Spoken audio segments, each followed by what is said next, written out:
द्वापर के अंत में रतनपुर के अधिपति महाराज मोरध्वज एक बहुत बड़े धर्मात्मा और भगवान भक्त संत थे। इनकी धर्मशीलता, प्रजावत्सलता और भगवान के प्रति स्वाभाविक अनुराग अतुलनीय ही था। इन्होंने भगवान की भक्ति में अनेकों बड़े बड़े यज्ञ किए और करते ही रहते थे। एक बार इनका अश्वमेध का घोड़ा छूटा हुआ था और उसके साथ इनके वीर पुत्र ताम्रध्वज तथा प्रधानमंत्री सेना के साथ रक्षा करते हुए घूम रहे थे। उधर इन्हीं दिनों धर्मराज युधिष्ठिर का भी अश्वमेध यज्ञ चल रहा था और उनके घोड़े के रक्षक के रूप में अर्जुन और उनके सारथी स्वयं भगवान श्री कृष्ण साथ थे। मणिपुर में दोनों की मुठभेड़ हो गई। उन दिनों भगवान के सारथ्य और अनेकों वीरों पर विजय प्राप्त करने के कारण अर्जुन के मन में अपनी भक्ति और वीरता का अभिमान सा आ गया था। संभव है इसलिए अपने एक छिपे हुए भक्त की महिमा प्रकट करने के लिए भगवान ने एक अद्भुत लीला रची, जिसके परिणाम में युद्ध में श्री कृष्ण के ही बल पर मोरध्वज के पुत्र ताम्रध्वज ने विजय प्राप्त की और श्री कृष्ण तथा अर्जुन दोनों को मूर्छित करके वह दोनों घोड़ों को अपने पिताजी के पास ले गया। पिता के पूछने पर मंत्री ने बड़ी प्रसन्नता से सारा समाचार सुनाया, परंतु सब कुछ सुन लेने के पश्चात मोरध्वज ने बड़ा दुख प्रकट किया। उन्होंने कहा, तुमने बुद्धिमानी का काम नहीं किया। श्री कृष्ण को छोड़कर घोड़े को पकड़ लेना या यज्ञ पूरा करना अपना उद्देश्य नहीं है। तुम मेरे पुत्र नहीं हो बल्कि शत्रु हो, जो भगवान के दर्शन पाकर भी उन्हें छोड़कर चले आए।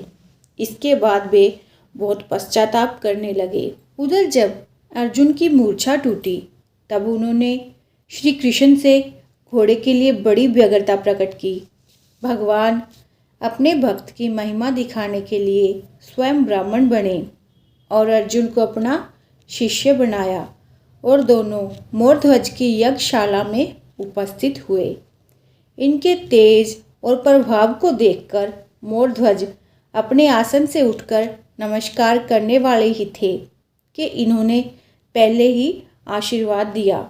मोरध्वज ने इनके इस कर्म को अनुचित बतलाते हुए इन्हें प्रणाम किया और स्वागत सत्कार करके अपने योग्य सेवा पूछी। ब्राह्मण वेशधारी भगवान ने अपनी इच्छित वस्तु लेने की प्रतिज्ञा करवाकर बतलाया, मैं अपने पुत्र के साथ इधर आ रहा था कि मार्ग में एक सिंह मिला और उसने मेरे पुत्र को खाना चाहा। मैंने पुत्र के बदले अपने आप को देना चाहा, पर उसने स्वीकार नहीं किया। बहुत विनय करने पर उसने ये स्वीकार किया है कि राजा मोरध्वज पूर्ण प्रसन्नता के साथ अपनी स्त्री और पुत्र के द्वारा अपने आधे शरीर को चिरवाकर मुझे दे दें तो मैं तुम्हारे पुत्र को छोड़ सकता हूँ। राजा ने बड़ी प्रसन्नता से ये बात स्वीकार कर ली। उन्हें ऐसा मालूम हुआ कि इस वेश में स्वयं भगवान ही मेरे सामने उपस्थित हैं। ये बात सुनते ही संपूर्ण सदस्यों में हलचल मच गई।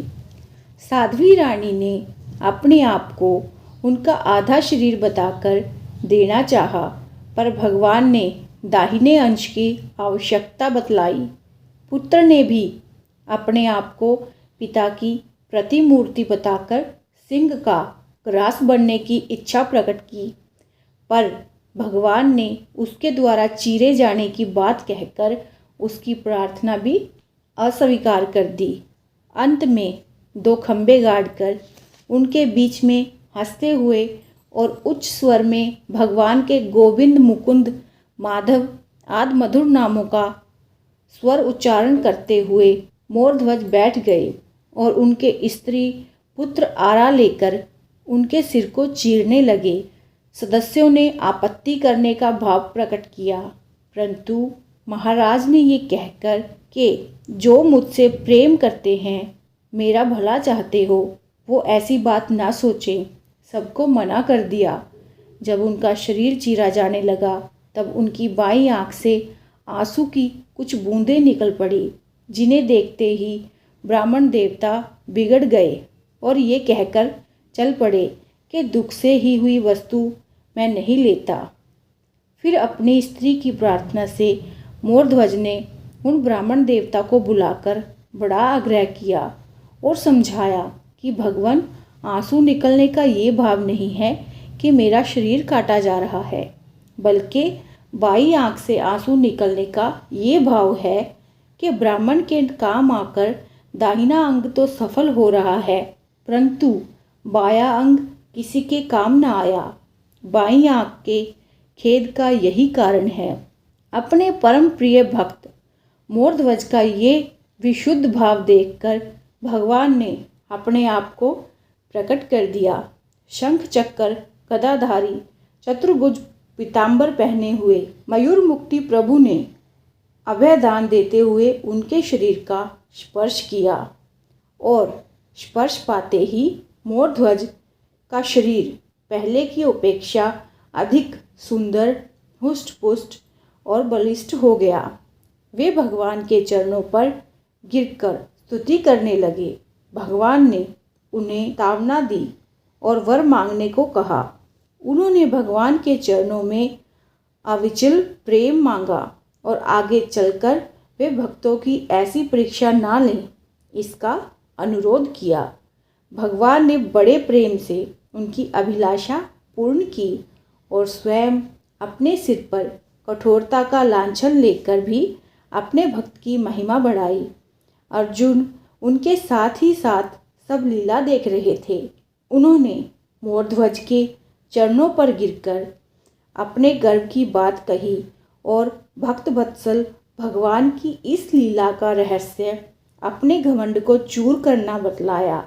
अंत में 3 दिनों तक उनका आतिथ्य स्वीकार करने के पश्चात घोड़ा लेकर वे दोनों चले गए और मोरध्वज निरंतर भगवान के प्रेम में छके रहने लगे।